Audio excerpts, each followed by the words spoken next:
में है screen share करके जो सिस्टम पर आ जाता है।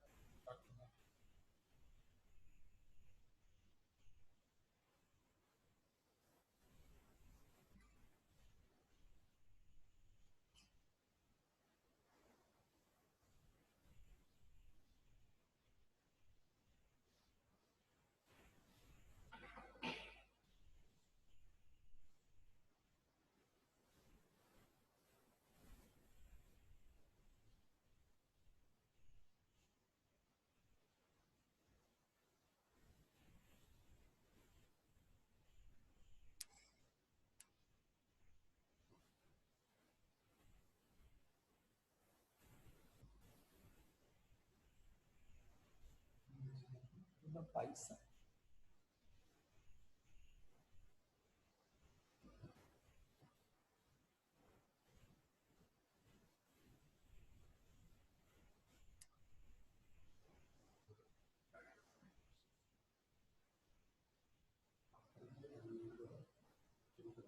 नहीं बस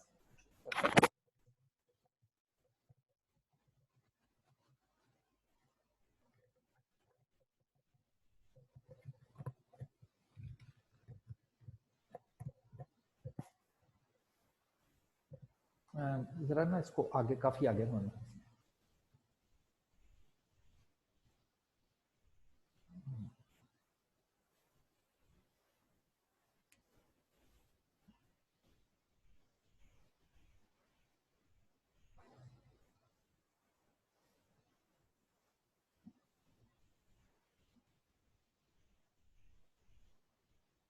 बस यहीं पर ये हाँ जी हार्मोनिक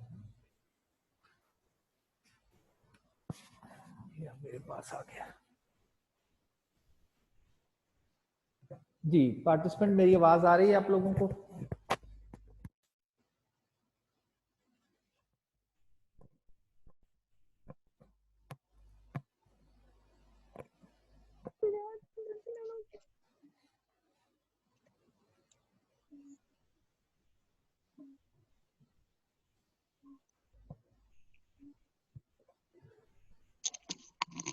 जी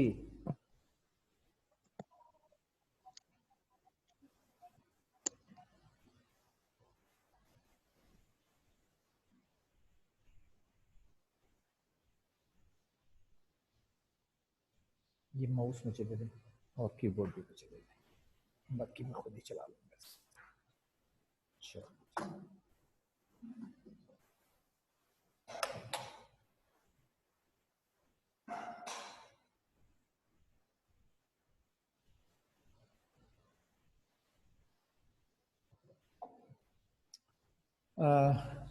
चलिए जी आज का लेक्चर हम स्टार्ट करते हैं।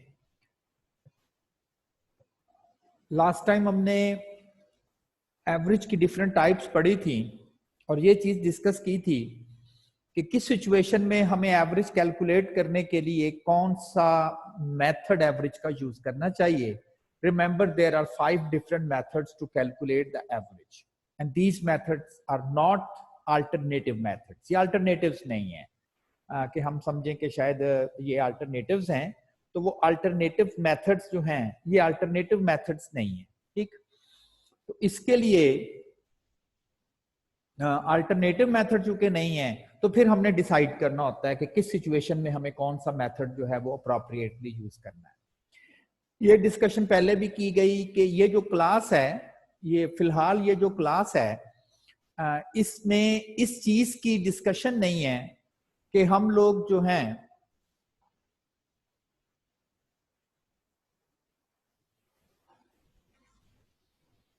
इस चीज की डिस्कशन नहीं है कि हम लोग क्यों ये प्रेफर करते हैं। मैंने कहा था इसमें little bit mathematics behind involve है और जब मैथमेटिक्स का हम अपना पोर्शन स्टार्ट करेंगे तो उस वक्त इस चीज को हम थोड़ा सा डिस्कस करेंगे।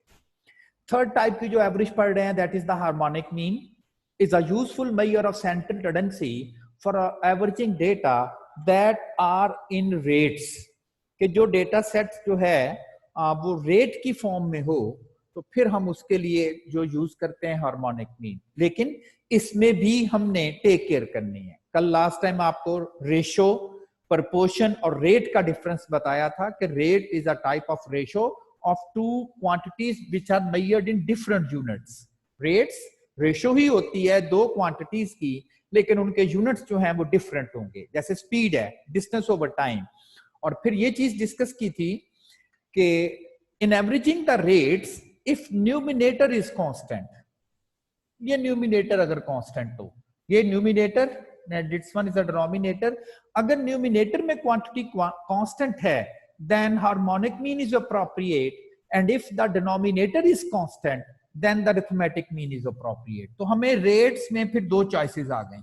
रेट्स का डेटा सेट हो, एक टिपिकल एग्जांपल है स्पीड की, या जब आप मार्केट से कोई फल खरीदते हैं तो वो भी रेट होता है ना, वो कहता है 20 रुपी अ डजन, एक दर्जन की कीमत आपको बताता है, तो ऊपर क्वांटिटी है, नीचे पर डजन आपको रुपए की फॉर्म में उसकी कीमत बताता है। Then harmonic is appropriate if denominator is a constant. अगर डिनोमिनेटर में क्वांटिटी जो है वो कांस्टेंट है तो then we will prefer the arithmetic mean. Word मैंने अप्रोप्रिएट लिखा है, ये नहीं लिखा कि वो कैलकुलेट ही नहीं हो सकता, ये शुरू से हम पढ़ रहे हैं। अब इसकी रीजन क्या है जी, क्यों ऐसा है, ये इसके पीछे थोड़ा सा मैथमेटिक्स है कि हम रेशो लेके वो कहते हैं देखें जी ये सम जाके उस सूरत में होगा, और वो हम इस क्लास में इसका मैथमेटिक्स कम से कम नहीं कर रहे। द हार्मोनिक मीन की फिर डेफिनेशन आ गई, और मैंने कहा था कि डेफिनेशन को बहुत ज्यादा हम कुछ वेटेज नहीं देंगे, क्योंकि ये उस वक्त शायद जरूरी है जब लिखा गया हो एफएससी में कि डिफाइन दिस शॉर्ट क्वेश्चन में। अब हमें एक्चुअली इसके फार्मूले के ऊपर देखना है कि इसका फार्मूला क्या है। और लास्ट टाइम आपको रेसिप्रोकल का वर्ड समझाया था, अगर इसको वैल्यूज बोलते हैं तो 1/x जो है उसे हम कहते हैं रेसिप्रोकल ऑफ वैल्यूज, उलट 1 में आपके कैलकुलेटर पे ये की भी अवेलेबल है, रेसिप्रोकल की। अब वो कुछ इस तरह से अगर आप देखें तो आपके कैलकुलेटर पे कुछ -1 करके उन्होंने लिखा हुआ है, that's one is a reciprocal की। और उसके बाद रेसिप्रोकल उलट किसका, अरिथमेटिक मीन का। याद है ना अरिथमेटिक मीन में क्या होता है, अरिथमेटिक मीन में समेशन x ओवर n, और अगर मैं रेसिप्रोकल करूं तो रेसिप्रोकल का मतलब है ये ऊपर चला जाएगा, ये नीचे आ जाएगा, तो n ओवर, और यहां पर भी वैल्यूज का नहीं रेसिप्रोकल करना बल्कि वैल्यूज को रेसिप्रोकल के तौर पे लेना है, तो यान this becomes the formula of harmonic mean. तो ये हार्मोनिक मीन का फार्मूला जो है वो हमारे पास जो है वो बन जाएगा। एक एग्जांपल हमने कोट की, Zahid drove N average speed of 30 miles per hour for the first 30 miles of a trip। 30 मील तक उसकी स्पीड ये थी 30 miles at an average speed of 60 miles an hour।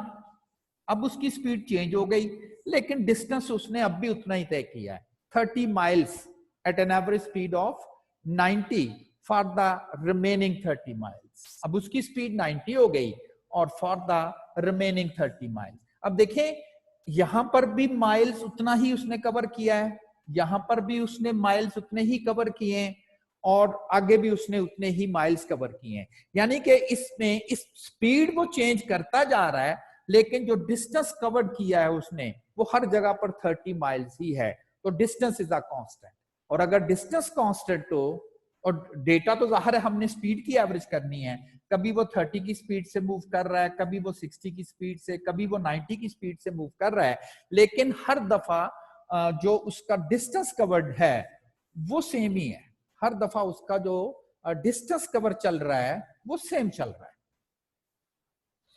Next 30 miles distance covered is same, next 30 miles distance covered is same. तो हर दफा उसका जो distance covered चल रहा है वो सेम ही चल रहा है, जिसकी वजह से हम कहेंगे कि चूंकि स्पीड डिस्टेंस ओवर टाइम होती है, डिस्टेंस सेम है, तो मोस्ट अप्रोप्रिएट एवरेज जो है वो इसके लिए हार्मोनिक मीन है। और हार्मोनिक मीन का हम फार्मूला पढ़ चुके हैं, रेसिप्रोकल ले लें, ऐड कर लें एंड देन उसका हार्मोनिक मीन फाइंड कर दें, 49.10। मैं ये नहीं कह रहा कि जी इसका अरिथमेटिक मीन कैलकुलेट नहीं हो सकता, क्यों नहीं हो सकता, 30 + 60 + 90 डिवाइडेड बाई 3 आ तो जाएगा, आंसर ये नहीं आएगा, और वो अप्रोप्रिएट नहीं है। वो बार बार लफ्ज बोल रहा हूं कि वाई ये अप्रोप्रिएट नहीं है, फॉर द टाइम बीइंग इसको डिस्कशन नहीं कर रहे, क्योंकि इसके पीछे एक थोड़ा सा मैथमेटिक्स इन्वॉल्व है, जिसकी वजह से हम कहेंगे कि हाँ, हम अपने जो मैथ्स के स्टैट्स के स्टूडेंट्स हैं जरूर उनको हम एक्सप्लेन करते हैं मैथमेटिक्स के थ्रू कि क्यों यहाँ पर ये होना चाहिए और क्यों यहाँ पर। आप चूंकि एज एन रेसिपी यूज कर रहे हो इन फार्मूलों को, तो आप डायरेक्टली यही एनफ है हमारे लिए कि जी आपने इसको एज इट इज जो है वो यूज कर लेना है। अब नेक्स्ट जो एग्जांपल है कि अगर न्यूमिनेटर कांस्टेंट आ जाए तो फिर डिनोमिनेटर कांस्टेंट आ जाए तो फिर अरिथमेटिक मीन जो है वो अप्रोप्रिएट है। अब एग्जांपल है, Zahid drove N average speed of 30 miles per our, ये उसकी स्पीड है, इस स्पीड से वो मूव कर रहा है। लेकिन इस स्पीड से जो मूव किया है वो उसने अब डिस्टेंस नहीं बल्कि 4 घंटे वो इसी स्पीड से ही मूव करता जा रहा है।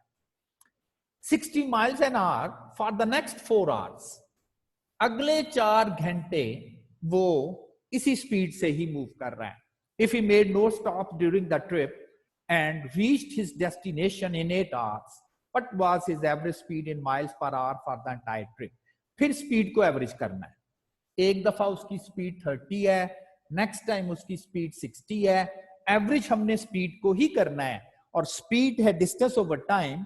इस वक्त जो स्पीड के साथ मूव किया है वो टाइम जो है वो कांस्टेंट है। 4 घंटे स्पीड के साथ मूव किया है, 4 घंटे वो स्पीड के साथ मूव किया है, टाइम जो है वो इस वक्त कांस्टेंट है। और चूंकि टाइम स्पीड में डिनोमिनेटर में आता है, ये कांस्टेंट नंबर है, तो चूंकि टाइम डिनोमिनेटर में है वो कांस्टेंट है, तो अरिथमेटिक मीन जो है वो अप्रोप्रिएटली हम इस डेटा सेट का कैलकुलेट करेंगे। तो simple is that arithmetic mean का आपको पता है sum of the values divided by the number of values. तो इसकी जो एवरेज स्पीड बनती है वो 45 किलोमीटर पर आवर है। तो रेट्स का डेटा सेट हो तो हमें इस चीज की केयर करनी है। एक एग्जांपल स्पीड है, दूसरी एग्जांपल मैंने कहा मार्केट में आप फल खरीदते हो तो कहता नहीं है कि जी 20 रुपए दर्जन पर डजन ना, ₹20 पर डजन। ऊपर कॉस्ट रुपीज आ गया, नीचे जो है वो क्वांटिटी आ गई, तो रेट हो गया ना। आप कहते हैं जी क्या रेट है, जाके आप बोलते हो क्या रेट है, तो वो आपको बोल देता है जी कि 20 रुपए दर्जन या 40 रुपए दर्जन या 80 रुपए दर्जन। तो ऊपर रुपीज है, पर डजन दर्जन की बात वो कर रहा है। तो इस तरह से हमें देखना होता है एवरेज करने के लिए कि हमें क्या चीज जो है वो रिक्वायर है। अब ये तो था हार्मोनिक मीन कब अप्रोप्रिएट है, रेट्स की फॉर्म में और उसमें भी न्यूमिनेटर कांस्टेंट। अनग्रुप डेटा हमने डिस्कस कर लिया, अरिथमेटिक मीन का अनग्रुप डेटा हमने डिस्कस कर लिया। अब है अरिथमेटिक मीन का ग्रुप डेटा कि जी अगर डेटा सेट ग्रुप हो जाए तो फिर अरिथमेटिक मीन जो है वो किस तरह से फाइंड आउट करना है। और ये मैंने आपको लास्ट टाइम भी बोल दिया कि अगर आप ये कन्वर्जन कर लें, जहां n लिखा हुआ है वहां समेशन f कर दें अनग्रुप में, और जहां समेशन लिखी हुई है उसको भी समेशन f कर लें, तो ये फार्मूले जो हैं अनग्रुप के वो ग्रुप में बदल जाएंगे। ये देखें अनग्रुप में यहाँ n था और यहाँ 1 था, ठीक है ना। और मैंने कन्वर्जन n की जगह समेशन f लिख दें कि जी ठीक है, हम n की जगह जो है वो समेशन f लिख देते हैं। n की जगह आप अगर समेशन f लिख दें तो n की जगह समेशन f आ गया, और जहां f लिखा समेशन लिखी हुई है समेशन के साथ f लगा दिया। तो ये फार्मूला बन गया आपके पास ग्रुप डेटा सेट में अरिथमेटिक मीन का हार्मोनिक मीन का क्या फार्मूला जो है वो आपके पास आ गया। तो हार्मोनिक मीन का फार्मूला। अब छोटी सी ऐसी एक प्रैक्टिस है, एक एक्सरसाइज है, क्लासेस दी गई हैं, साथ फ्रीक्वेंसी दी गई है, और x क्या होता है, x मिड पॉइंट्स होते हैं। ओके, तो हमने जस्ट फार्मूले में वैल्यूज पुट करनी है। एक हमें समेशन f चाहिए और एक हमें क्या चाहिए, f डिवाइडेड बाय x। और थोड़ा सा रिकॉल करें कि अपनी कैलकुलेशन को, तो इस तरह की कैलकुलेशन हम सेकंड लेक्चर में प्रैक्टिस के तौर पे काफी कैलकुलेशन हम परफॉर्म कर चुके हैं। तो 37 जो है वो समेशन f है और डिवाइडेड बाय 6.632, तो 5.58 जो है ये हार्मोनिक मीन है। ग्रुप डेटा है, ग्रुप्स बने हुए हैं, फ्रीक्वेंसी डेटा भी लोग कह देते हैं, दैट्स ट्रू, ग्रुप डेटा भी कह देते हैं। तो ग्रुप डेटा सेट के लिए हार्मोनिक मीन का फार्मूला जो है वो क्या होगा। अच्छा, एक नोट है, harmonic mean of the data is not possible to calculate if any value in the data is 0. If any value in the data is 0. अब देखें, फर्ज करें हमारे पास डेटा सेट है x, ऐसे ही डमी डेटा लिख रहा हूं, अनग्रुप डेटा लिख रहा हूं, मुझे 1/x चाहिए तो 1/2, 1/0, 1/5 कैलकुलेट करना है। अब जब आप 1/0 करेंगे, don't say it is 0, don't say it is infinity, basically not possible to calculate,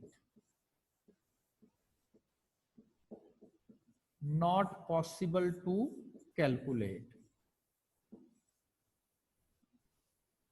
not possible to calculate something over 0 calculate करना पॉसिबल नहीं है। अगर आप इसे कैलकुलेटर पे लिखेंगे, अगर 0 होता तो वो 0 कह देता आपको, तो कैलकुलेटर पे अगर आप लिखेंगे तो वो आपको कहेगा नॉट पॉसिबल टू कैलकुलेट। इसका मतलब है कि ये जो कैलकुलेशन आप कैलकुलेटर से लिखने जा रहे हो, ये टेक्निकली पॉसिबल ही नहीं है कि आप इसे कैलकुलेट कर सकें। देखिए, अगर आप फर्ज करें, मैं कहता हूं 8 को 2 पे डिवाइड करो, 8 को 2 पे डिवाइड करो, 8 को 2 पर डिवाइड करना है। अब एक्चुअली आंसर वो आएगा जिसको आप जब 2 से मल्टीप्लाई करें तो वो आपको 8 अगर देता है तो वही आंसर कहलाएगा। तो क्या मैथमेटिक्स में कोई ऐसा नंबर है जिसको 2 से मल्टीप्लाई करें और आपको 8 मिल जाए? तो बिल्कुल है, और वो है 4। तो 4 एक ऐसा नंबर है जिसे 2 से मल्टीप्लाई करेंगे तो हमें 8 आएगा, और जो नंबर भी आपको 2 से मल्टीप्लाई करके 8 दे दे वही आंसर कहलाएगा, और हम कह देंगे कि it's answer is 4। 8 divided by 0, answer वो कहलाएगा जो 0 को मल्टीप्लाई करें और आपको 8 दे। तो कौन सा ऐसा नंबर है जिसे 0 से मल्टीप्लाई कर दें और आपको 8 मिले? 0 को 0 से मल्टीप्लाई करेंगे 8 नहीं मिलेगा, 0 मिलेगा। 0 को इन्फिनिटी से मल्टीप्लाई कर दें 8 नहीं मिलेगा, इन्फिनिटी मिल जाएगी। तो फिर कौन सा ऐसा नंबर है जिसे 0 से ज़रब दें और 8 आ जाए? तो शायद कोई भी ऐसा नंबर नहीं है। That's why it is not possible to calculate. तो डेटा में कोई वैल्यू 0 आ गई और हमें रेसिप्रोकल लेना है, something over 0 is not possible to calculate. तो फिर बता दें कि हार्मोनिक मीन उस डेटा का कैलकुलेट ही नहीं हो सकता कि जिस डेटा सेट में कोई भी जो वैल्यू है वो 0 आ जाए। ठीक। और ज्योमेट्रिक मीन में हमने पढ़ा था कि अगर 0 या नेगेटिव आ जाए, क्योंकि उसमें हमें वहां लॉग लेने पड़ते हैं, तो ज्योमेट्रिक मीन पॉसिबल नहीं है। हाँ, ये बात ठीक है, अरिथमेटिक मीन के साथ कम से कम किसी का कैलकुलेशन इशू नहीं है। नेगेटिव आ जाती हैं, पॉजिटिव आ जाती हैं, 0 आ जाता है, तो इससे क्या पड़ता है? अगर हम कहते हैं जी कि अगर इसका अरिथमेटिक मीन कैलकुलेट करना हो तो इसमें तो 0 आ रहा है, तो कोई प्रॉब्लम नहीं है, कैलकुलेट हो गया। लेकिन हार्मोनिक मीन इसका आप कैलकुलेट नहीं कर सकते।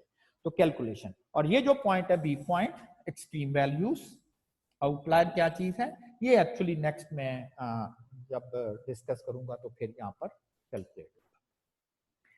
अच्छा, 3 फिलहाल हमने मेथड, 3 कैलकुलेशंस पढ़ी। बार बार कह रहा हूं कि ये अल्टरनेटिव्स नहीं है। अल्टरनेटिव्स वो होते हैं कि जो आपको फॉर्मूले डिफरेंट होते हैं लेकिन आंसर तीनों से ही सेम मिलेंगे, तो ऐसा नहीं, आपने देख भी दिया। लेकिन इनमें रिलेशन एग्जिस्ट करता है, यानी कि अगर कोई डेटा सेट आपको दे दिया जाए और कैलकुलेशन परफॉर्म करने के लिए कहा जाए, तो फिर इनमें एक टिपिकल रिलेशन जो है वो एग्जिस्ट करता है। चले थोड़ी सी हमें प्रैक्टिस हो जाएगी। मैं एक डेटा सेट लिख रहा हूं, ऐसे एक छोटा सा डेटा सेट लिखा जा रहा है, 2, 3 and 5, 2, 3, 5। आपने कैलकुलेशन परफॉर्म करनी है इस छोटे से डेटा सेट पे, थोड़ी सी आपकी प्रैक्टिस भी हो जाएगी। आपने इसी डेटा का एएम कैलकुलेट करना है, इसी डेटा का आपने जीएम भी कैलकुलेट करना है, और इसी डेटे का आपने एचएम भी कैलकुलेट करना है। यानी कि जो 3 एवरेजेस पड़ी हैं, एएम, जीएम, एचएम, वो आपने इसी एक डेटे पे एक्सरसाइज के तौर पर आपने परफॉर्म कर लेना है। और आंसर डिफरेंट आएंगे, जरूर डिफरेंट आएंगे, इसलिए कि ये तीनों अल्टरनेटिव्स तो है नहीं। तीनों जो हैं वो अल्टरनेटिव्स तो है नहीं कि आप कहें जी कि तीनों चूंकि अल्टरनेटिव्स हैं तो आंसर तो फिर सेम ही आना चाहिए। तो ये तीनों अल्टरनेटिव्स तो है नहीं, तो इसलिए जो आप करेंगे वो HM के तौर पे जो है वो आपके पास आ जाए। ठीक है, तो अभी आप 2 मिनट लेंगे और आपने इन 2 मिनट्स के दौरान ये वाली कैलकुलेशंस जो हैं ये परफॉर्म करें। तो शाबाश करें और फिर देखते हैं कि कितने लोग इन कैलकुलेशंस को जो है वो परफॉर्म कर सकते हैं।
जी अब्दुल रहमान, आपने किया इस क्वेश्चन को? जी सर। अब्दुल रहमान जी सर। जी, आप मुझे आंसर लिखवा सकते हैं? एएम का क्या आंसर आया? एएम का 3.33। तो एएम का आंसर जो है वो 3.33 है। ओके, और जीएम का क्या आंसर है? 3.11। 3.11। और एचएम का? इसका 3 या 2.99 समथिंग। सर 3 है इसका। एक्चुअली आप ना थोड़ी सी राउंडिंग ज्यादा कर ली होगी। मैंने कहा था कि थोड़ी सी राउंडिंग, आपने जो सेकंड था ना उसे 0.3 शायद ले लिया होगा। बहरहाल ये कोई इतना इशू नहीं है। तो राउंड अबाउट ये आंसर्स जो हैं वो आपके पास राउंड अबाउट ये आंसर्स आ जाएंगे। ठीक है, तो बाकी लोग भी जो 3 कैलकुलेशंस मैंने आपको परफॉर्म करने के लिए कही थी, 3 कैलकुलेशन, तो उस 3 कैलकुलेशंस के अकॉर्डिंगली ये आंसर्स जो हैं वो आपके पास एक्चुअली जो हैं वो आ जाएंगे, जिसमें एएम का आंसर 3.33 आ रहा है, जीएम का आंसर 3.11 आ रहा है, और एचएम का आंसर जो है वो 2.99 जो है, एचएम का आंसर जो है वो 2.99 आ रहा है। अब इसमें एक पैटर्न देखें, सबसे जो लार्जेस्ट वैल्यू आ रही है वो एएम की आ रही है, देन जीएम का आंसर आएगा और देन एचएम का आएगा। ये इस डेटा में बाय चांस ऐसा नहीं आ रहा, ये किसी भी डेटा में आ जाए जिसमें वैल्यू डिस्टिंक्ट हो, डिफरेंट हो, सेम ना हो। ये 2 है, ये 3 है, ये 5 है, तो ये डिस्टिंक्ट है ना, सेम नहीं है। तो कहा यह जा रहा है कि कोई भी ऐसा डेटा जिसमें डिस्टिंक्ट वैल्यूज हों, अगर आप उनके ऊपर ये 3 कैलकुलेशंस कैलकुलेट करें तो लार्जर आंसर जो है वो एएम का आएगा, देन जीएम का आएगा और देन एचएम का। और ये इसका प्रूफ भी है, देखें ये सबसे बड़ा आ रहा है, देन उसके बाद ये आ रहा है और देन उसके बाद ये वाला नंबर। लेकिन अगर वैल्यू सारी आइडेंटिकल हो, एक जैसी हो, लाइक कोई डेटा सेट है, उसमें पहली वैल्यू 3 है, फिर 3 है, फिर 3 है और फिर 3 है। अब ये सारी वैल्यू आइडेंटिकल है। जब सारी वैल्यू आइडेंटिकल हो तो तीनों कैलकुलेशन के आंसर सेम आएंगे। आप इसी डेटा का एएम ले लें, इसी डेटे का जीएम ले लें, इसी डेटे का एचएम ले लें, तो तीनों के तीनों आंसर्स जो हैं वो सेम आएंगे। अच्छा, कुछ जगह पर आप देखेंगे कि इन दोनों को मिला के लिखा जाता है, यानी कि ये जो प्रॉपर्टी है इसको इससे मिला के लिखा जाता है।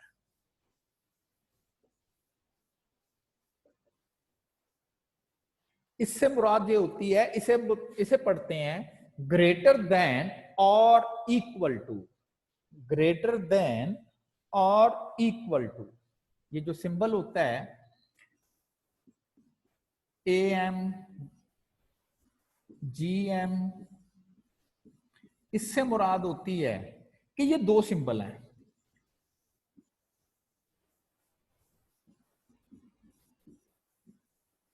ग्रेटर देन और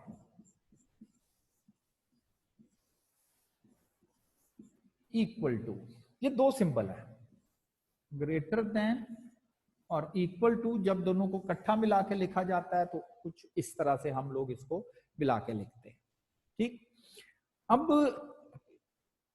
जब और का वर्ड आ जाए दरमियान में या, तो या तो फिर ये स्टेटमेंट सही होगी या ये सही होगी, दोनों में से कोई एक स्टेटमेंट सही होती है। अब देखें, अगर वैल्यू डिस्टिंक्ट हो जाएंगी तो ये वाली स्टेटमेंट सही हो जाएगी, और अगर वैल्यू सेम भी आ जाएं तो फिर हम कहेंगे जी ये इक्वल वाली स्टेटमेंट जो है वो सही हो जाएगी। तो इसलिए इस प्रॉपर्टी को समटाइम हम इकट्ठा ही लिख देते हैं। ये वाली, वो कहता है जी वैल्यू पता नहीं डिस्टेंट है क्या सेम है, तो हम कहते हैं ओके फिर प्रॉपर्टी ऐसे लिख देते हैं, अगर डिस्टिंक्ट होगी तो ये वाली स्टेटमेंट सही हो जाएगी, और अगर सेम होगी तो ये इक्वल वाली स्टेटमेंट सही हो जाएगी। तो दोनों सूत्रों में ये प्रॉपर्टी जो है वो लिखी जा सकती है। अच्छा, एक और चीज क्लियर करें, 7 greater than or equal to 6, 7 greater than or equal to 7, 7 greater than or equal to 8। ये मैंने 3 स्टेटमेंट्स लिखी हैं। उसी तरह से जो पहली स्टेटमेंट है उसमें 2 सिंबल्स हैं, ग्रेटर देन और इक्वल टू, 2 सिंबल्स हैं। अब 7 6 के बराबर तो नहीं है, तो ये इक्वल वाला जो है, ये जो इक्वल वाला समझ लें सिंबल है, ये तो पूरा नहीं हो रहा, ये तो 7 6 के बराबर नहीं है, लेकिन 7 6 से ग्रेटर तो है। तो आप कहें कि इस वक्त ये जो ग्रेटर वाला सिंबल है ये पूरा हो रहा है, और मैंने कहा था ये 2 सिंबल है, दोनों में से कोई एक सिंबल सही हो जाए, कोई एक सिंबल, तो उस स्टेटमेंट को हम कहेंगे कि that is the true statement. तो बिल्कुल ये स्टेटमेंट सही लिखी हुई है, although 7 is not equal to 6 but 7 is greater than 6, और वो स्टेटमेंट सही है। अच्छा, सेकंड में 7 जो है वो 7 से ग्रेटर नहीं है, तो ये जो ग्रेटर वाली स्टेटमेंट है, ग्रेटर वाली, ये तो नहीं पूरी हो रही, लेकिन ये इक्वल वाली स्टेटमेंट पूरी हो रही है, इक्वल वाली। चूंकि 7 इज इक्वल टू 7 आ गया तो ये भी ट्रू हो गया। लास्ट वन, 7 ग्रेटर देन 8 है, नहीं जी ये तो ठीक नहीं है। 7 इक्वल टू 8 है, ये भी सही नहीं है, दोनों स्टेटमेंट गलत है, अब ये फॉल्स है। तो यहां पर भी जब हम दोनों को एक ही जगह पे लिख देते हैं तो इससे मुराद हम लेते हैं कि ये दोनों तो सही सेम टाइम नहीं होंगी, कभी ये सही होगी और कभी ये। अगर वैल्यू आइडेंटिकल होगी तो फिर सेकंड वाली स्टेटमेंट सही होगी, इक्वल वाली। वैल्यू डिस्टिंक्ट होगी, डिफरेंट होगी, तो ये ग्रेटर वाली स्टेटमेंट जो है वो सही होगी। आई थिंक सो कि आपको ये चीज क्लियर हो गई। तो ये दोनों प्रॉपर्टी मिला के भी एक प्रॉपर्टी लिखी जा सकती है। अच्छा, सेकंड वन है, थर्ड प्रॉपर्टी कह लें, वो ये है कि आल्दो हमने ज्योमेट्रिक मीन ये पढ़ा हुआ है कि वैल्यूज का प्रोडक्ट कर लें, वैल्यूज का, पहली वैल्यूज, फिर सेकंड वैल्यू, फिर थर्ड वैल्यू, फिर फोर्थ वैल्यू, और अगर टोटल 4 वैल्यूज हैं इस डेटा सेट में तो 1 डिवाइडेड बाय 4 आप इसका ज्योमेट्रिक मीन ले सकते हो। सेकंड वे ये है, सेकंड प्रॉपर्टी कह लें कि आप उस डेटे का AM कैलकुलेट कर लें और उस डेटे का HM कैलकुलेट कर लें। 2 क्वांटिटी हो गई। देखें, अगर 2 क्वांटिटीज हो आपके पास और 2 क्वांटिटीज का अगर हमने ज्योमेट्रिक मीन लेना हो 2 क्वांटिटीज का, तो यही करेंगे। अगर ज्योमेट्रिक मीन लेना हो तो यही करेंगे, क्योंकि 2 क्वांटिटी, जितनी क्वांटिटी होती है उतनी डिवाइड कर देते हैं। तो ये भी जो स्क्वायर रूट होता है, बेसिकली ये भी पावर 1/2 ही है ना, ठीक।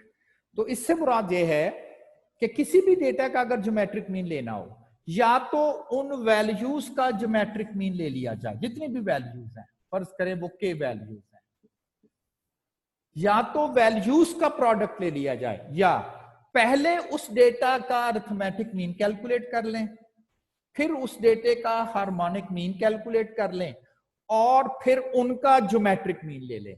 2 वैल्यूज का ज्योमेट्रिक मीन, एक ये वाला आ जाएगा, एक HM आ जाएगा, और फिर इसका ज्योमेट्रिक मीन ले लें। अब देखें, जो पीछे अभी हमने एग्जांपल की थी, अरिथमेटिक मीन उस डेटा सेट का आ रहा था 3.33, हार्मोनिक मीन उस डेटे के सेट का आ रहा था 2.99 राउंड फिगर में। इसका अगर स्क्वायर रूट लिया जाए तो फिर शायद आंसर जो है वो भी वही आना चाहिए जो हमने वैल्यूज को प्रोडक्ट करके लिया था, जो हमने वैल्यूज को प्रोडक्ट करके लिया था। तो थोड़ा सा राउंडिंग में जाहिर है कि थोड़ी सी राउंडिंग इसमें इन्वॉल्व होगी, तो देखें कि वो भी आंसर जो है वो तकरीबन 3.11 के राउंड अबाउट आ जाता है। तो प्रूफ हो गया कि वाकई ये प्रॉपर्टी भी सही है। तो या तो ज्योमेट्रिक मीन कैलकुलेट करना हो, तमाम वैल्यूज का प्रोडक्ट ले लें और उनका उतनी पावर कर दें, या फिर तमाम डेटा से ये दो कैलकुलेशन कर लें और इनका ज्योमेट्रिक मीन ले लें।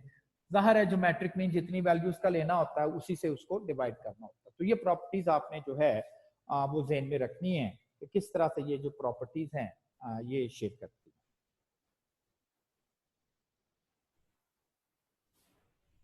ठीक है जी। अब बात आ गई, हमने तीनों टाइप्स की एवरेजेस पढ़ ली और तीनों टाइप की एवरेजेस पढ़ के हमने ये सारी की सारी जो है वो कैलकुलेशंस वगैरह हमने इसको जो है वो परफॉर्म कर दिया है कि किस तरह से ये सारी की सारी कैलकुलेशन जो है वो की जा सकती है, किस तरह से ये सारी की सारी कैलकुलेशंस जो है वो परफॉर्म की जा सकती है। अब क्वेश्चन ये है कि ये जो अरिथमेटिक मीन है ये कब मिसलीडिंग आएगा, यानी कि ड्रॉबैक समझ लें।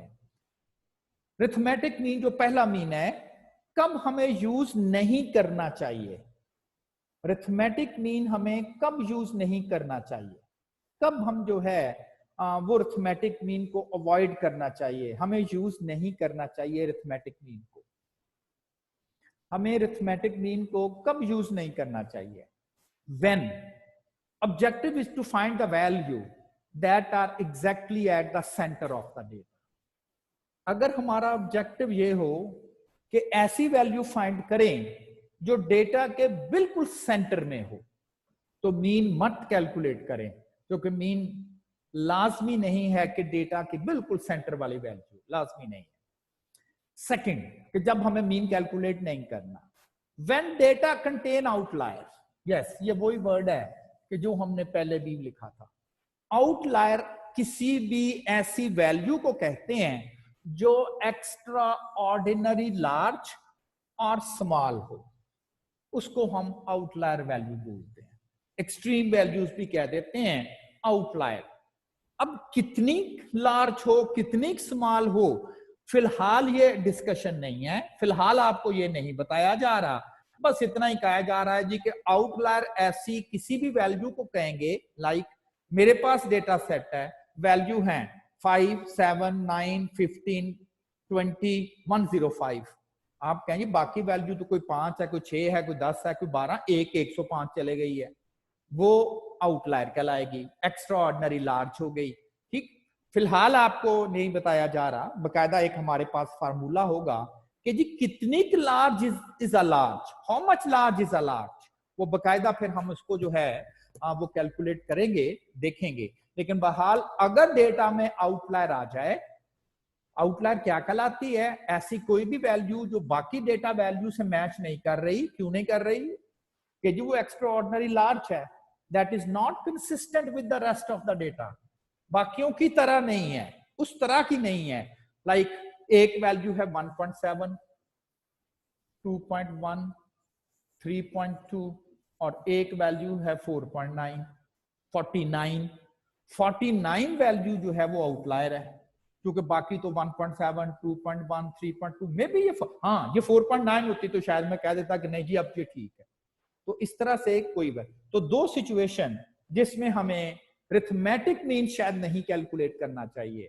Whenever the objective is to find the value that is exactly at the center of the data, mean is not at the center, and whenever there is an outlier in the data, don't calculate the arithmetic mean. Arithmetic mean आपको बताता है ऐसी value round about rest of the data values tend two cluster, यही था ना arithmetic mean। अब इसके proof हैं। Find the value that is exactly at the center of the data, बिल्कुल डेटा के सेंटर में। अच्छा, डेटा का सेंटर कैलकुलेट करने के लिए ना डेटा का अरेंज होना जरूरी है। देखें, अगर आपको मैं कहता हूं, आप फर्ज करें 3 भाई हैं, तो एक भाई आपसे बड़े हैं, बड़े भाईजान हैं, एक भाई आपसे छोटा है, तो आप सेंटर में इसलिए कहलाएंगे कि एक वैल्यू आपसे बड़ी है और एक वैल्यू आपसे कम है, यानी कि तरतीब लगाएंगे तो कहेंगे ना। ये तो नहीं कह सकते अगर आप फर्ज करें आपके भाईजान दरमियान में बैठे हैं और छोटा भाई उनके लेफ्ट पर बैठा है, आप उनके राइट पर बैठे हो, लेकिन बड़े भाईजान दरमियान में बैठे तो आप कहेंगे ये हमारे दरमियान वाला भाई है, तो नहीं ना, दरमियान वाले तो आप है ना। तो डेटे को अरेंज करना होगा ना, स्मॉलर देन लार्जर और फिर सेंटर की बात, तो डेटा ऑलरेडी अरेंज है। 63, 67, 70, 72, 67। क्वेश्चन किया जा रहा है कि ऐसी वैल्यू फाइंड करें जो बिल्कुल डेटा के सेंटर में आ जाए। आधी वैल्यू उस वैल्यू से कम होनी चाहिए और आधी, जितनी वैल्यू उससे कम है उतनी ही वैल्यू उससे ज्यादा भी है। तो आप कह सकते हो ये वैल्यू सेंटर में है। फर्ज करें मैं डेटे का मीन कैलकुलेट कर लेता हूं। मैंने डेटे का अरिथमेटिक मीन कैलकुलेट किया, वही फॉर्मूला यूज किया, तमाम वैल्यूज को ऐड किया, नंबर ऑफ वैल्यू से डिवाइड किया, आंसर आ गया 75। अब जरा नोट करें 75 यहां कहीं आता है। 1 2 3 4, 4 वैल्यू इससे कम है, लेकिन 1 2 3 4 5, तो मीन जो मैंने कैलकुलेट किया है 4 वैल्यू उससे कम है, 5 वैल्यू उससे ज्यादा है, तो फिर ये सेंटर में तो नहीं है। तो mean is not at the centre of the data. तो ऑब्जेक्टिव हो डेटे का सेंटर फाइंड करना, और आप कहें जी चले जी मीन फाइंड कर लेते हैं, वो डेटे के सेंटर में ही आएगा, तो ऐसा नहीं है। तो जो पहला पॉइंट डिस्कस किया जा रहा था, ये उसका प्रूफ भी दिया जा रहा है कि mean is not at the centre of the data, क्योंकि मीन इज एग्जैक्टली सेंटर में नहीं होता। सेकंड एग्जांपल है, the following data represent the monthly income in thousand of rupees of farmers in a certain village. किसी गांव में कुछ farmers हैं और उनसे जाके डेटा कलेक्ट किया गया उनकी मंथली इनकम का, कि एक महीने में कितना वो अपने काश्तकारी करके अपनी फसल वगैरह से वो कमा लेते हैं। डेटा 1000 ऑफ रुपीज में दिया गया है। 35 का मतलब है 35,000, क्योंकि डेटा 1000 ऑफ रुपीज में है, 1000 ऑफ रुपीज में है। दूसरे फार्मर ने कहा जी मैं तकरीबन 36,000 कमा लेता हूँ, एक ने कहा जी मैं तकरीबन 38,000 कमा लेता हूँ, एक ने कहा 39, एक ने 40, एक ने 42, एक ने 44, एक ने 45 और एक ने कहा 500,000। 500,000 कितना होता है? 5 लाख। वो इसलिए कि वो बड़ा जिम्मेदार था। ये तो वो छोटे छोटे फार्मर्स थे, छोटे छोटे फार्मर्स थे, कोई ज्यादा जमीनें नहीं थी, लेकिन इसके 5-7 मुरब्बे थे। ये भी कलाएगा तो वो फार्मर ही ना, काश्तकारी करता है, लेकिन उसके पास जमीनें ज्यादा है, वडेरा है उस गांव का। वो कहता जी मेरी तो 5 लाख है। और अगर फर्ज करें गवर्नमेंट ये देखना चाहती है कि इस गांव के फार्मर महीने में कितने का अर्निंग कर लेते हैं, तो वो तो जाहिर है हर एक डेटा तो नहीं देखेंगे, वो इसका मीन कैलकुलेट करते हैं। जब इस डेटे का मीन कैलकुलेट किया गया है तो वो 91,000 आ गया, 91,000, वही फार्मूला मीन का लगाया। अब अगर आप इन तमाम फार्मर्स को देखें और एवरेज की जानिब देखें कि जी ये इस गांव के जो फार्मर्स हैं वो 91,000 के राउंड अबाउट पैसे इनकम अपनी कर लेते हैं ड्यूरिंग द मंथ, तो ये तो फिर टोटली गलत है। ये कैसे 91,000 के करीब है? वो तो 35,000 है, 36,000 है, 38। तो ये सारे फार्मर्स क्लेम करेंगे कि नहीं जी ऐसे ही आप 91,000 के राउंड अबाउट कह रहे हो, हमारी तो 35-36 है, कहाँ 91 कहाँ हम। और सो मच सो कि ये जो लैंडलॉर्ड है ये भी कहेगा कि जी कैसे 91,000 के राउंड अबाउट है, मेरी तो 5 लाख है, कहाँ 91,000 और कहाँ 5 लाख। तो हो गया ना मिसलीडिंग, अरिथमेटिक मीन मिसलीडिंग हो गया है। हमें यहां पर अरिथमेटिक मीन सही पिक्चर नहीं डेटा की बता रहा, सब जो चीजें हैं वो रॉन्ग साइड पर हैं। It is not the true representative. अच्छा ऐसा क्यों हो रहा है? क्यों अरिथमेटिक मीन डेटे का ट्रू रिप्रेजेंटेटिव नहीं है? Because there is one of the reading is 500, extraordinary large और स्मॉल। अब इसका क्या करना है? क्यों ऐसा है? वो डेटे में थी तो इसे क्या बोल दिया मैंने? आउटलायर। और साथ ही एक्सप्लेन कर दिया कि अगर आप डेटे में आउटलायर आ जाए और आप उसका अरिथमेटिक मीन कैलकुलेट करके ये कहना स्टार्ट कर दें कि values in this data set are round about this number, तो शायद आप डेटा की ट्रू पिक्चर नहीं बता रहे। तो दो सिचुएशन मैंने आपसे डिस्कस की हैं कि when the arithmetic mean is misleading, when the objective is to find the value which is at the centre of the data, don't calculate the arithmetic mean because arithmetic mean is not at the center of the data. And the second problem is arithmetic mean will not provide you the true picture of the data, the true representation of the data whenever there is an outlier in the data. Outlier is any value which is extraordinary large or small, which is not consistent with the rest of the data. For the time being हम ये चीज discuss नहीं कर रहे कि जी कितनी large हो तो हम आउटलायर कह दें, कितनी स्मॉल हो तो आउटलायर कह दें। क्या ये 45 की बजाय ये 75 होती या ये 60 होती तो हम उसे आउटलायर कहते? ठीक है ना। तो ये अभी नहीं, ये आधा बकायदा एक लेक्चर होगा इसकी आउटलायर डिटेक्शन पे, कि कब आपने किसी वैल्यू को आउटलायर डिक्लेयर करना है, कब आपने डिक्लेयर करना है आउटलायर। ठीक है जी। तो अब इसका इस सिचुएशन में फिर इसका हल क्या कि जी अगर आउटलायर आ जाए या ऑब्जेक्टिव हो डेटा का सेंटर फाइंड करना, सेंट्रल वैल्यू फाइंड करना, तो फिर आपने ये तो बता दिया मीन ना कैलकुलेट करें। आप कहें जी अगर फर्ज करें हमारा कंसर्न नहीं ये हो, या तो डेटा की सेंटर वैल्यू फाइंड करना कंसर्न हो, या डेटा में आउटलायर आ जाए, तो अब क्या करें? तो इसका इलाज है मीडियन कैलकुलेट करें, fourth type of average. Am, GM, HM, ये पहली 3 टाइप थी, और अब फोर्थ टाइप आ गई, दैट इज मीडियन। और मीडियन किस वक्त कैलकुलेट करना है? whenever the objective is to find the value which is at the center of the data, or whenever there is an outlier, instead of the arithmetic mean calculate median। तो median की अब definition, situation मैंने आपको बता दी, जैसे am की, GM की, HM की सिचुएशन, के जी परसेंटेज का डेटा हो तो ये करें, रेट्स का डेटा हो तो हार्मोनिक मीन करें। और अब मीडियन की सिचुएशन आ गई, when the question is to find the center value, or whenever there is an outlier we will prefer median।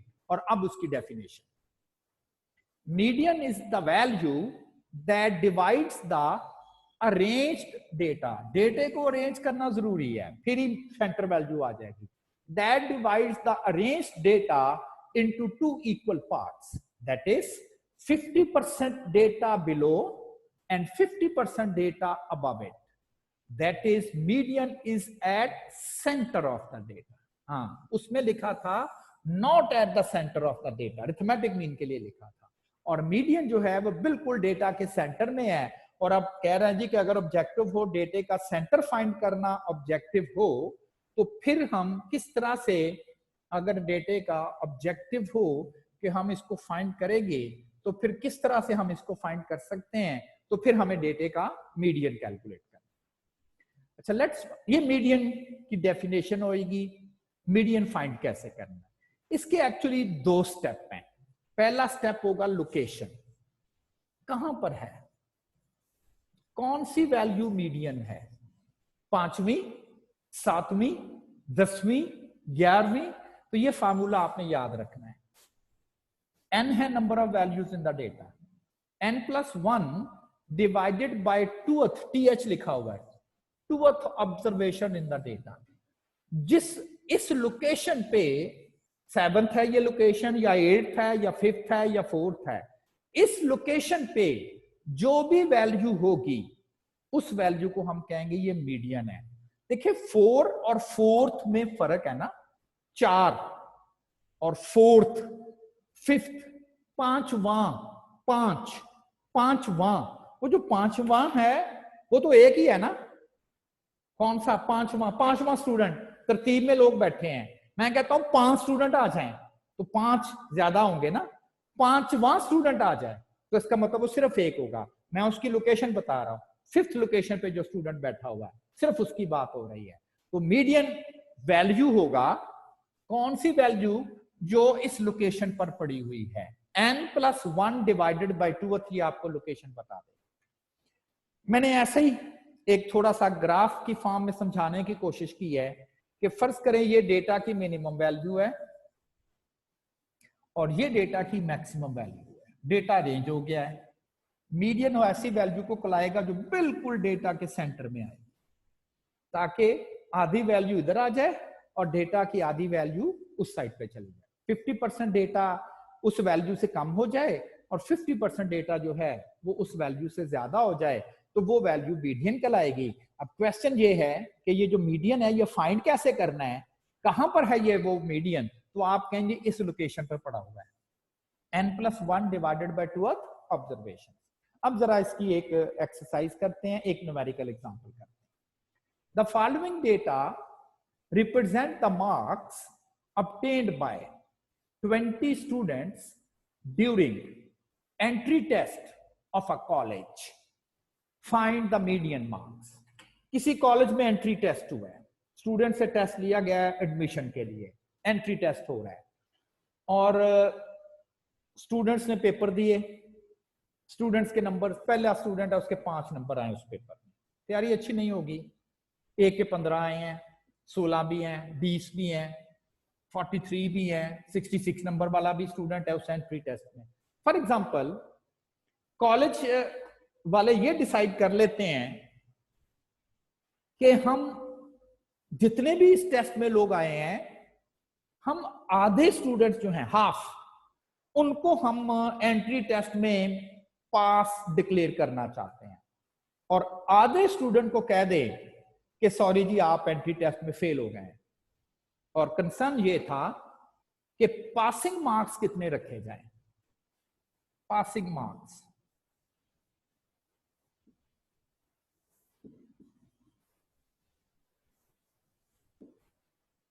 Passing marks इतने रखने हैं कि कॉलेज मैनेजमेंट कह दे लाइक ये जी इतने नंबर आने चाहिए 30, तो जरूर आधे स्टूडेंट 30 से कम वाले हों और आधे 30 से ज्यादा हों, ताकि आधे स्टूडेंट फेल हो जाए और आधे स्टूडेंट पास हो जाए, पासिंग मार्क्स। अब आप कह जी 50 रख दें, हो सकता पेपर मुश्किल बने, कोई भी 50 को क्रॉस ही ना करे। जैसे अगर 50 पासिंग मार्क्स आपने रख दिए हैं तो फिर तो सिर्फ एक ही स्टूडेंट पास, आधे तो नहीं पास, ठीक है ना। अब इसका तरीकाकार क्या है, आप टेस्ट ले लें, स्टूडेंट को कह जी आपको बता देते हैं कि कौन पास है कौन फेल है, अब टेस्ट ले लें, स्टूडेंट्स के मार्क्स को अरेंज कर दें। पेपर बना हुआ है मुश्किल, 66 से ऊपर तो गया ही नहीं 100 में से कोई, पेपर बना हुआ है मुश्किल, तो इसका वे ये है कि पहले बताने की बजाय आप मीडियन कैलकुलेट कर दें। क्या कैरेक्टरिस्टिक है मीडियन का, ऐसे मार्क्स, जो कि डेटा मार्क्स का है ना, ऐसे मार्क्स जिसमें 50% स्टूडेंट के नंबर उससे कम होंगे, 50% के नंबर उससे ज्यादा होंगे, तो वो जो पासिंग मार्क्स हैं वो बिल्कुल सेंटर वाले नंबर होंगे। ठीक, कैलकुलेशन कर लें, लोकेशन लोकेट कर लिया कहां पर है, size of n+1 divided by 2th observation, n आपके पास 20 है, 20 + 1 divided by 2, 21 divided by 2, so the location is 10.5th observation in the data. Okay, so the location of median is 10.5th observation in the data. A question is that, okay, how is it possible to calculate observation at 10.5th? It is possible to calculate the observation at the 10th location, it is the 11th location. How is it possible to calculate the observation that is exactly at the 10.5th location? Technically it means 10th location and then half, और मजीद half आपने next move करना है।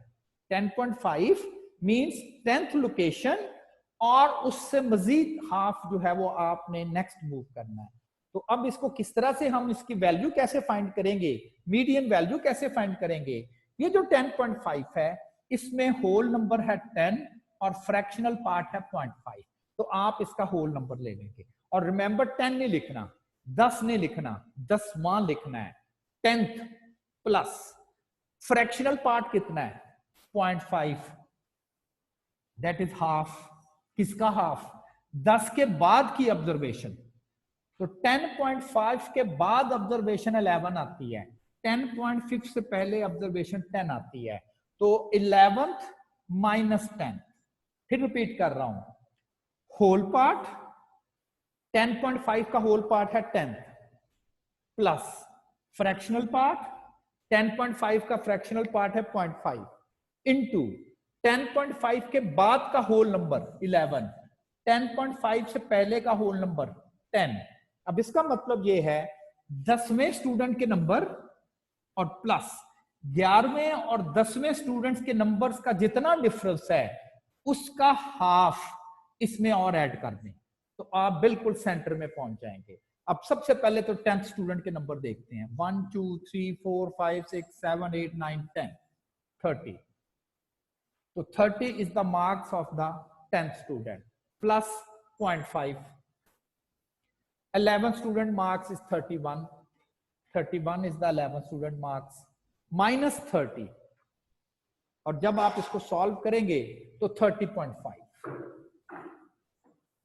तो 30.5 marks is exactly at the centre of the data. देखिए 30.5 marks यहां पर आ जाएंगे।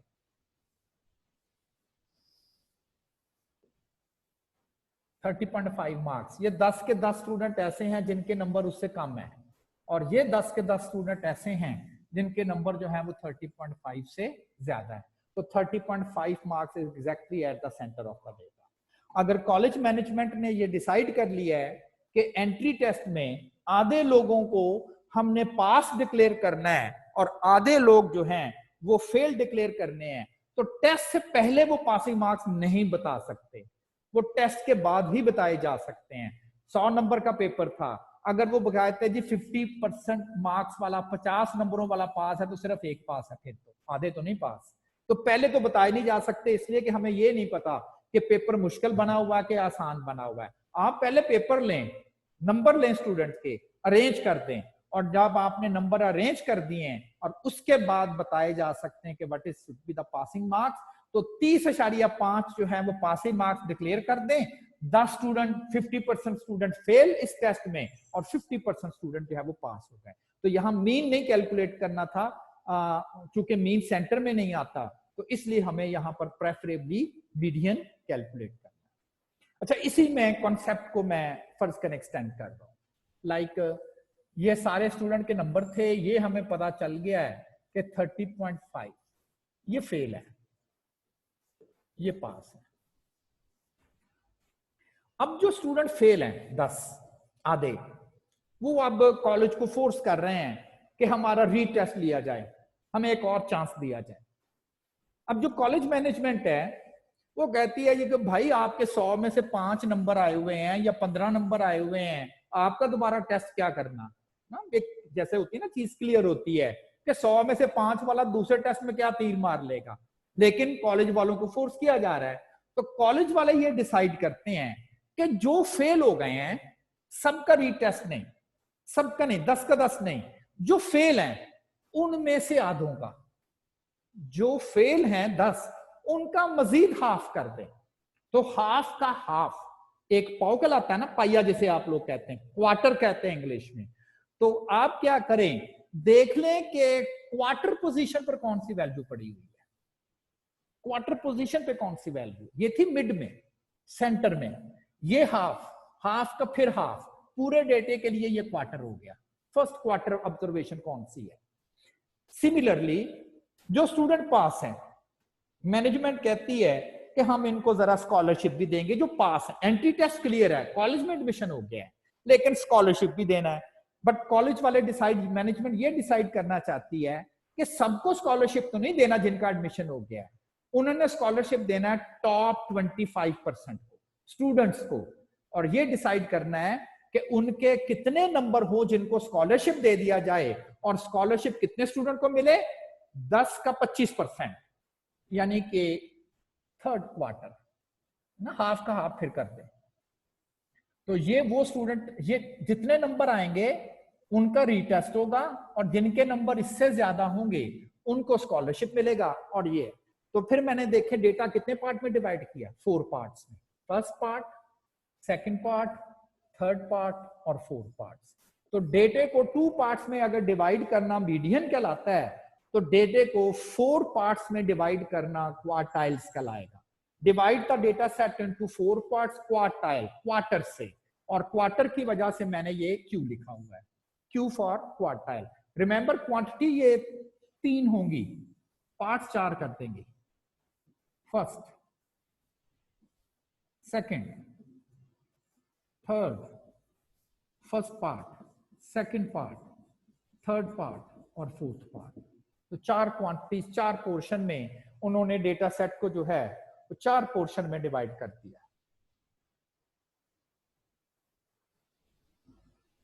तो डेटा सेट को 4 पोर्शन में उन्होंने डिवाइड कर दिया, ठीक। Quartiles are the values that divides the arranged data into 4 equal parts. Location, कहां पर है ये वैल्यू।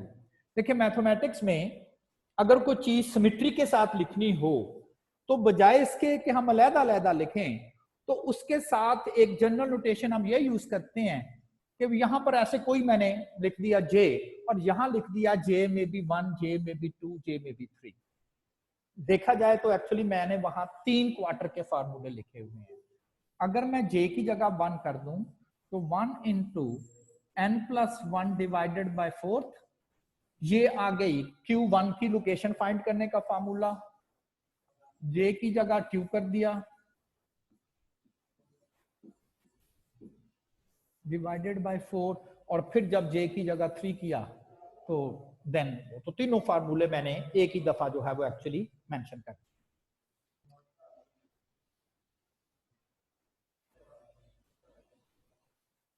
तो तीनों के तीनों फार्मूले जो हैं वो मैंने एक ही जगह मेंशन कर दिए हैं। और उसी तरह से फर्ज करें ये डेटा की मैक्सिमम वैल्यू है, ये डेटा की मिनिमम वैल्यू है, तो मैक्सिमम और मिनिमम वैल्यूज के पार्ट बनाने हैं, तो 4 पार्ट, ये Q1, Q2, Q3, 25% डेटा यहाँ पर आ जाएगा, 25% यहाँ पर होगा, 25% यहाँ पर होगा और 25% यहाँ पर डेटा आ जाएगा। ठीक, और अब कैलकुलेशन कैसे परफॉर्म करनी है? यस, Q2 को हम मीडियन भी बोलते हैं, क्योंकि Q2 और मीडियन दोनों का सेम ही पर्पज है। देखिए मीडियन की लोकेशन आपने फाइंड की थी n+1 डिवाइडेड बाय 2 के साथ, और Q2 की लोकेशन फाइंड की थी, सिंपल है, जो इधर आए वो यहां लिख लें, n+1, और Q जो है वो 4 पार्ट में डेटे को डिवाइड करता है, तो 4th पार्ट आ जाएगा n+1 डिवाइडेड बाय 4। अब यही डेटा सेट है, और अब हमने ये डिसाइड करना है कि जी जो लोग फेल हो चुके हैं उसमें से आधे स्टूडेंट को हमने रीटेस्ट करना है, तो रीटेस्ट के लिए उनके कितने नंबर होने चाहिए? श्योरली वो 30.5 से तो कम ही है, लेकिन कितने उनके नंबर जरूर होने चाहिए तो वो रीटेस्ट के लिए दोबारा आ सकते हैं। तो मैंने Q1 कैलकुलेट करना था, जहां 1 है यहां 1 लगा दें, n+1 divided by 4th observation, और ये बन गई 5.25th ऑब्जर्वेशन। अब ये थोड़ा सा कंफ्यूजिंग है कि जी 5वीं ऑब्जर्वेशन तो चले ठीक है, 6ठी भी ठीक है, 7वीं भी कैलकुलेट कर सकते हैं, ये 5.25 ऑब्जर्वेशन से क्या मुराद है? इससे मुराद है कि आपने 5th वैल्यू नोट करनी है, और फिर 5th और 5th से आगे कौन सी होती है? होल 6, उसका 0.25। तो क्या मतलब है 0.25? क्वार्टर, चौथा हिस्सा और आगे जाना है, तो आप कहेंगे कि हम 5.25 ऑब्जर्वेशन तक पहुंच गए हैं। तो 5.25 में होल नंबर है 5, फ्रैक्शनल पार्ट है 0.25, जिसे 1/4 भी आप कह सकते हो। किसका 1/4? 6th और 5th के दरमियान जितना डिफरेंस है, बस इसमें अब आप वैल्यूज पुट कर दोगे। For the 5th values 1 2 3 4 5 which is 21, 1 quarter which is 0.25। इससे नेक्स्ट कौन सी रीडिंग है? 25, 25 माइनस 21, इनको आप मल्टीप्लाई कर दे, 4 मल्टीप्लाई बाय 0.25 तो 22 बनते हैं। तो अब आप अनाउंस कर देंगे कि जी वो स्टूडेंट जो हैं तो फेल, लेकिन उनके अगर 22 नंबर आ जाते हैं तो वो रीटेस्ट के लिए दोबारा से कॉलेज में आ सकते हैं। अब जरा नोट करें, 20 का 25% कितना होता है? 5। 20 का 25% 5, तो क्या 5 स्टूडेंट रीटेस्ट के लिए आएंगे? 30.5 से कम है वो फेल हैं, 22 नंबर या उससे ज्यादा वाले, ये 22 से ज्यादा है, ये ज्यादा है, ये ज्यादा है, ये ज्यादा है, ये 5 ही बनते हैं, 25% बन गए। तो 25% स्टूडेंट यानी कि 5 स्टूडेंट जो हैं वो रीटेस्ट के लिए जो है वो आ जाएंगे।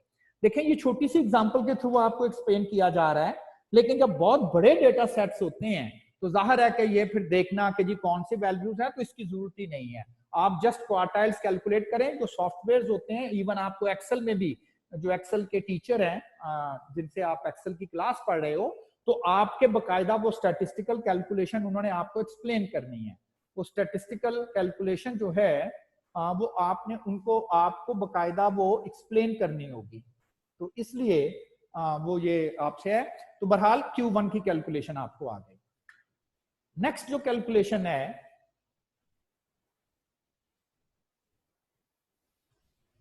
नेक्स्ट कैलकुलेशन है Q2 की। अब देखें जब आप इसको सिंप्लीफाई करते हैं ना, Q2 तो क्या ये वही मीडियन का फार्मूला नहीं बन जाता, n+1 divided by 2th observation? Yes, वही 10.5th observation, 10th observation point half, but which is the half from the 11th and the 10th। तो 10 के बाद मजीद एक हाफ आपने मूव करना है, एंड देन 30.5, तो ये हम पहले भी कैलकुलेट कर चुके हैं। And similarly Q3 which is 15.75, तो 15.75 जो ऑब्जर्वेशन है उसमें 15th ऑब्जर्वेशन, 15th और 15th ऑब्जर्वेशन को अगर आप नोट करेंगे तो वो 35 बनती है। तो 35 प्लस 0.74, एक्चुअली जो 0.74 होता है ना वो 3/4 होता है, तीसरा क्वार्टर किसका? 15.5 के बाद वाली ऑब्जर्वेशन 16, ये 15, तो 35 के बाद अभी मजीद मूव करना है 3 क्वार्टर, ठीक, तो वो बन जाता है 36.5। अगर कॉलेज मैनेजमेंट ये अनाउंस कर दे कि 36.5 नंबरों वालों को स्कॉलरशिप मिलेगा, तो 25% स्टूडेंट को स्कॉलरशिप बनेगा, जो कि 5 बनते हैं, 1 2 3 4 और 5।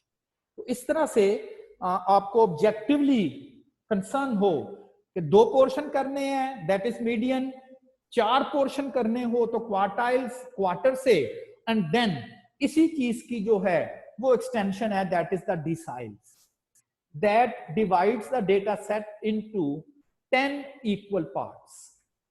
अब बिल्कुल उसी पैटर्न पे DJ, D for decile, J may be 1 may be 2, और याद रखिए ये 9 तक चलेगा, जैसे क्वार्टाइल 4 डेटे को डिवाइड करते चलते 3 तक है ना, तो ये 9 तक चलेगा, ठीक। और देन अगर उसी तरह से ग्राफिकली किया जाए तो ये डिसाइल्स हैं, और देन 10% के पोर्शन, और जो D5 होगा वही Q2 भी होगा और वही मीडियन भी होगा। D1 10% data below it, D2 20% data below it, D3 30% data below it, यानी कि ये जो 3 है, D का पता चल गया कि 10% और 3 का मतलब है 30%, 30% उसका डेटा जो है वो इसके बिलो हो जाएगा, ठीक। अब इसकी अगर तक कैलकुलेशंस का ताल्लुक है, फर्ज करें ऐसे ही मैंने एग्जांपल के तौर पे, जस्ट एग्जांपल के तौर पे D4 करना कंसर्न था, तो पहले तो उसकी लोकेशन फाइंड करें, 4 इंटू n+1 डिवाइडेड बाय 10, वो बन गया 8.4। अब 8.4 में 8 उसका होल पार्ट है, 0.4 इसका फ्रैक्शनल पार्ट है, 8.4 के बाद का होल नंबर 9th ऑब्जर्वेशन है, और 8.4 से पहले की ऑब्जर्वेशन 8 है। वैल्यूज पुट कर दें तो 28.2 बनते हैं, यानी कि 28.2 नंबर, 40% जो स्टूडेंट्स होंगे उनके नंबर 28.2 से कम होंगे। 40% स्टूडेंट्स के जो नंबर्स हैं वो 28.2 से कम होंगे। 40% लोगों के नंबर जो हैं वो ये वाले। चलें थोड़ी सी आपको प्रैक्टिस हो जाएगी। आपने D6 कैलकुलेट करना है, 1 मिनट है आपके पास, और आप इसका D6 जो है वो कैलकुलेट करेंगे।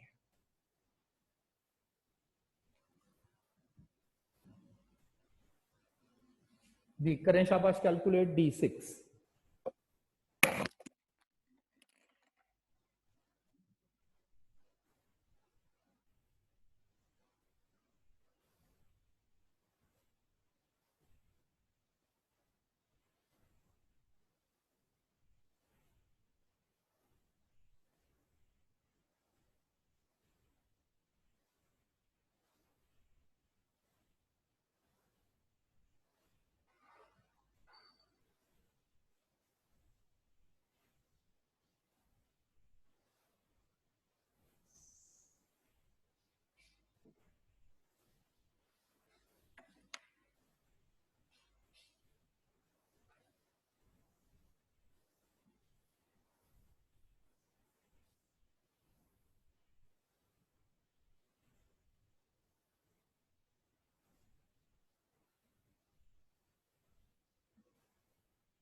जी, जिन लोगों ने कर लिया तो प्लीज रेज हैंड, हाथ खड़ा करें।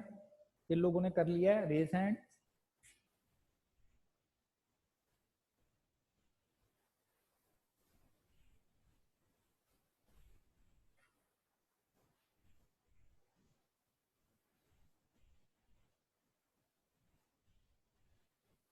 जी, अब्दुल्ला आपका क्या आंसर आ रहा है? अब्दुल्ला,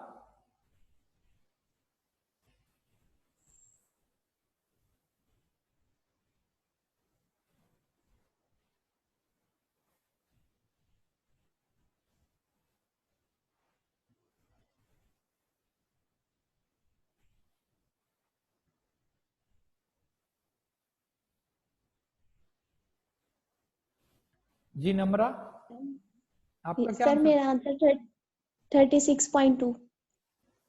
36.2 आपकी ऑब्जर्वेशन कौन सी बनती है?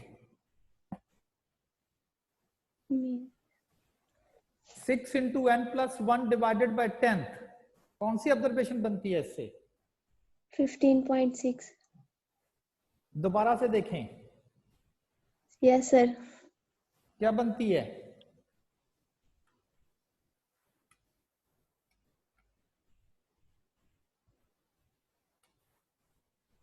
Six into 20 plus 1 divided by 10 क्या बनता है?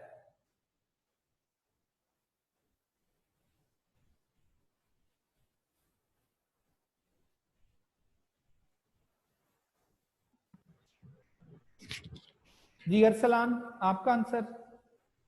सर 32 आ रहा है आंसर। 32। जी सर। ठीक है सर जी। ये 12th वैल्यू है सर। 12th वैल्यू है या 12.6 वैल्यू है? सर 12.6 है, लेकिन सर वो फिर 0 हो जाता है सर, वो जीरो हो क्योंकि जाता सर है, लेकिन आपने तो फार्मूले में उसी तरह से लिखना है ना, आप उसको 12 तो नहीं जी ना सर। कहेंगे, आपको तो उसी तरह से लिखना होगा। जी जी तनवीर यस सर। सर आपका मेरा क्या भी आंसर आ 32 रहा ही है? आ रहा है। जी 32 ही आ रहा है सर। जी आपका भी 32 आ रहा है, तो आई थिंक सो कि यही इसका आंसर है। अच्छा स्क्रीन आ रही है आपको? स्क्रीन नजर आ रही है?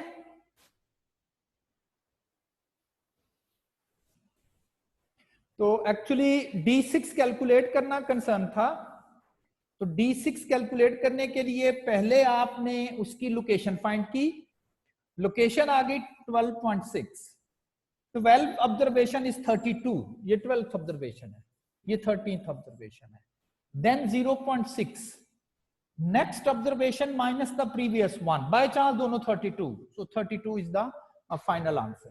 तो अब हमें क्लियर हो गया how to calculate median, how to calculate quartiles, how to calculate deciles, ताकि हम मजीद उसके सेगमेंट्स जो हैं वो करते जाएं। और सब वो कहते हैं ना हाथी के पांव में सबका पांव, तो ऑल टुगेदर सारा कुछ जो है वो एक्चुअली परसेंटाइल्स है।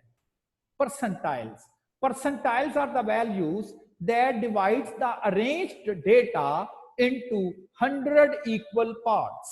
देखें हम 50% से स्टार्ट हुए, फिर 10% के पोर्शन, फिर 25% के पोर्शन किए, फिर 10% के पोर्शन किए, और एट द एंड हम इस नतीजे पर पहुंचे हैं कि just make a portion of 1%, 1% के पोर्शन कर दें, तो 1%,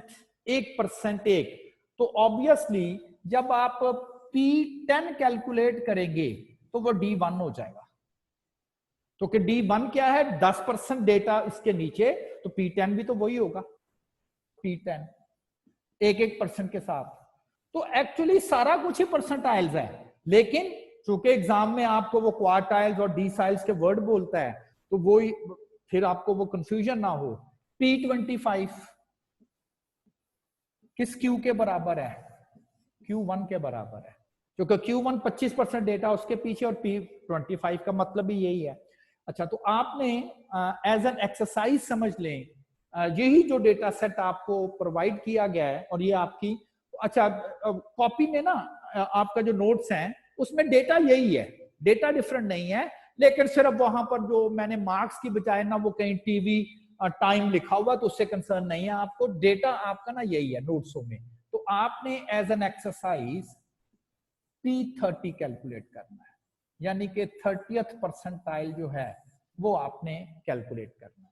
तो ये आपका होमवर्क होगा कि आपने एज एन एक्सरसाइज अपने डेटे का जो है वो P30 जो है वो कैलकुलेट करना है। ठीक है जी। तो यहां तक एक्चुअली हमने पढ़ लिया है कि मीडियन या क्वार्टाइल या डिसाइल या परसेंटाइल कैसे कैलकुलेट करना है। और ये जो कैलकुलेशन हमने की है फिलहाल आज, ये हमने अनग्रुप डेटा सेट के लिए की है। ठीक है ना, दो चीजें पढ़ रहे हैं, अनग्रुप डेटा और ग्रुप डेटा। तो कल हम डिस्कस करेंगे कि अगर यही काम ग्रुप डेटा के लिए करना हो तो किस तरह से हम ये ग्रुप डेटा सेट के लिए जो है किस तरह से हम जो है वो ग्रुप डेटा सेट के लिए हम कर सकते हैं। अच्छा, अब आप अगर आपने कोई क्वेश्चन मुझसे पूछना है रिगार्डिंग जो भी आज हमने एक्सरसाइज की है, इसका अगर आपको कोई क्वेश्चन पूछना है तो वो आप पूछ सकते हैं। हैंड रेस करेंगे और मैं उनका माइक अनेबल कर दूंगा and you may ask question relevant to the today's lecture.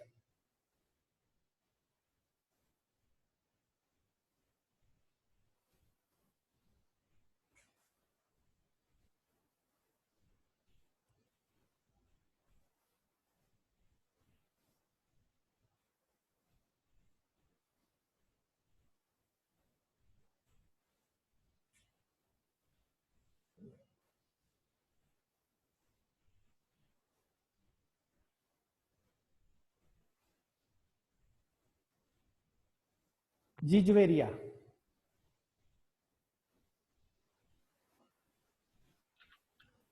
Javeria आपने कोई क्वेश्चन करना है?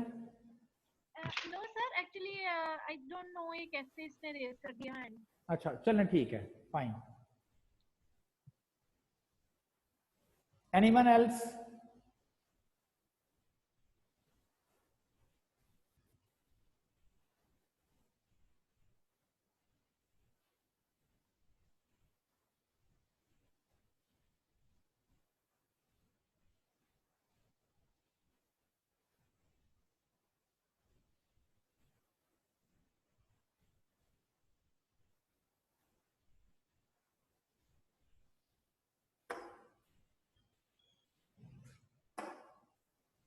जी ऑन अब्बास, आपका क्वेश्चन? सर जब आप क्वार्टाइल्स आपने स्टार्ट किया तब मेरा थोड़ा सा ना इंटरनेट का कनेक्शन खराब हो गया था। प्लीज ये थोड़ा सा प्लीज समझा दें। अब तो ना एक्चुअली नेक्स्ट क्लास का टाइम, नेक्स्ट टीचर आ गए हैं, तो कल मैं आके इसको दोबारा से एक्सप्लेन कर दूंगा। कल आके मैं इसको कर। जी नम्रा, अभी तो आपका क्वेश्चन?